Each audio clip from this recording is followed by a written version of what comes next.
Olá, benditos! No capítulo passado, nós vimos que o governador Tatenai escreveu uma carta ao rei Dário para que ele procurasse nos arquivos reais da Babilônia algum documento que comprovasse que o rei Ciro realmente havia dado autorização para que o povo judeu reconstruísse o templo e os muros de Jerusalém. E no capítulo de hoje nós vamos ver qual foi a resposta do rei Dário. Vem comigo!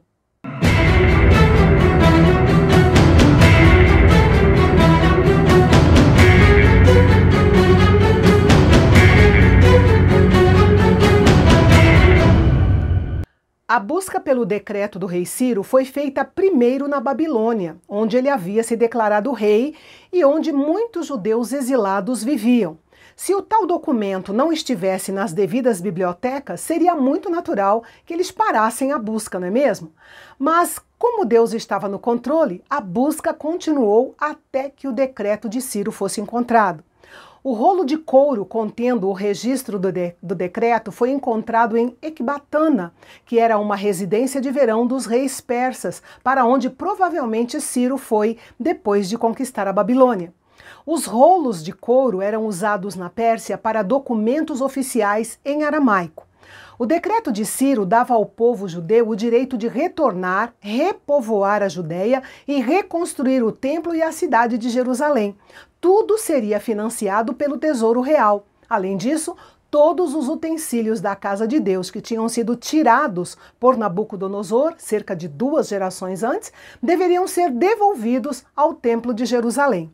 O que nós temos aqui é um exemplo notável da providência de Deus no fato de que os artigos de ouro e prata da casa de Deus tivessem sido preservados todos aqueles anos intactos e que o rei Ciro ordenasse que fossem devolvidos aos judeus. A resposta do rei Dário para Tatenai e seus companheiros foi: não interrompam o trabalho desta casa de Deus. Essa expressão significa literalmente: fiquem longe dos judeus. Nem os oficiais persas, nem o povo da terra deveriam interferir. Ao contrário, deveriam fazer todo o possível para apoiar as obras. Dário ordenou que a reconstrução fosse financiada com os impostos da região em que Tatenai governava e que tudo o que eles precisassem deveria ser dado diariamente, não deveria faltar nada. E assim, aquilo que havia começado como uma investigação terminou como um decreto real que protegia os judeus e que estimulava medidas a seu favor. Nisso nós podemos ver a maravilhosa mão de Deus trabalhando contra toda a oposição à sua obra. É um exemplo de como Deus trabalha para que tudo concorra para o bem do seu povo. E, finalmente, o rei Dário teve o cuidado de tornar o decreto forte, com punições severas para aqueles que violassem tanto a carta quanto a essência do decreto. Dá para imaginar a surpresa de Tatenai ao receber a resposta do rei Dário com tanta clareza e determinação. O homem que poderia ter impedido o progresso da construção recebeu ordens de não atrapalhar e ainda ajudar o povo com grandes doações.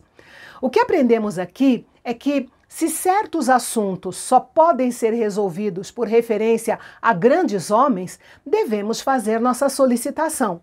Mas devemos fazer isso em oração, acreditando que, assim como Deus inclinou o coração de Dário no episódio que nós estamos vendo neste capítulo, ele pode fazer o que quiser através de qualquer pessoa, seja grande ou pequena.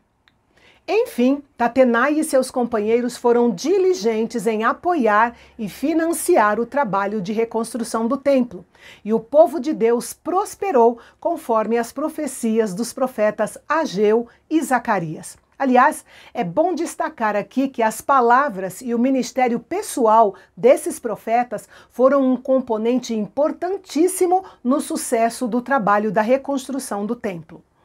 O templo foi concluído depois de 4 anos da retomada da construção.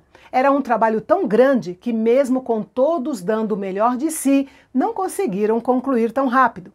Nos versículos 16 a 18, nós lemos sobre a cerimônia de dedicação do segundo templo no mês de Adar, que seria entre fevereiro e março do nosso calendário. Eles haviam feito uma grande celebração muitos anos antes, quando foram lançados os fundamentos do templo.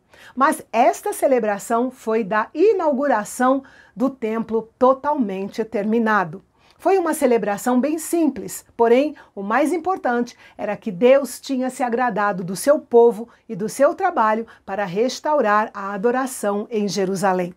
O versículo 17 diz que o sacrifício foi feito pelas 12 tribos, mostrando que aquele remanescente do povo que estava ali reunido representava o coletivo de todas as tribos, não apenas das 3 tribos ali representadas, que era Judá, Benjamim e Levi. Era uma unidade simbólica de todo o povo de Israel. O plano geral do segundo templo era semelhante ao do primeiro. Apenas o lugar santíssimo estava vazio, porque a Arca da Aliança havia sido perdida durante a invasão da Babilônia. O lugar santo foi mobiliado com uma mesa para os pães da proposição, o altar do incenso, mas apenas um candelabro em vez de 10, como havia sido no Templo de Salomão. Mas, ao invés de chorar por aquilo que não tinham, os judeus se alegraram por aquilo que tinham. E essa é sempre uma atitude de fé. Mas ainda assim eles tiveram cuidado de cumprir os seus deveres espirituais e celebrar a Páscoa de acordo com o mandamento da lei de Moisés. Ao celebrar a Páscoa, eles se lembraram do ato central da redenção do Antigo Testamento, que foi a sua libertação do Egito. Eles ofereceram os cordeiros pascais em sacrifício por todos os que voltaram do cativeiro. Agora, observe o versículo 21. Os judeus que voltaram do cativeiro comeram a Páscoa junto com todos os que se purificaram para buscar o Senhor, Deus de Israel. Este é um versículo crucial para corrigir a falsa impressão que alguém possa ter de que a Páscoa era uma festa exclusivista. Na realidade, o que nós vemos aqui é que apenas os que não quiseram se purificar é que ficaram de fora.